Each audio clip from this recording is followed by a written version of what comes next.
যদি কেউ আপনার টাকা ধার নিয়ে তা ফেরত দিতে প্রস্তুত না থাকে, বা আপনি আপনার কাছের কাউকে ধার দিয়েছিলেন কিন্তু এখন হাজার চাওয়ার পরেও তিনি আর টাকা ফেরত দিচ্ছেন না, অথবা কোনো গণ্যমান্য ব্যক্তিকে টাকা ধার দিয়ে আপনি আর সেটা ফেরত চাইতে পারছেন না, তাহলে একবার হলেও মা লক্ষ্মীর এই সুনিশ্চিত প্রতিকারটি আপনি করে দেখতে পারেন। পরীক্ষিত এই প্রতিকারের মাধ্যমে আপনার যে কোনো আটকে থাকা টাকা আবার আপনার কাছেই ফিরে আসবে। কি সেই প্রতিকার জানার আগে যারা মন থেকে বিশ্বাস করেন বিপদে পড়লে রক্ষা করবেন প্রভু শ্রীরাম, তারা লাইক সাবস্ক্রাইব করে কমেন্টে জয় শ্রীরাম লিখে দিন।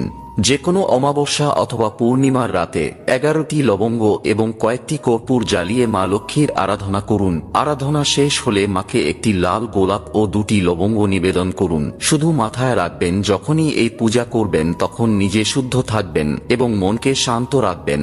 মা লক্ষ্মী আপনার সকল ধন সংক্রান্ত ইচ্ছা পূরণ করে দেবে, এটাই আমার আশীর্বাদ রইল।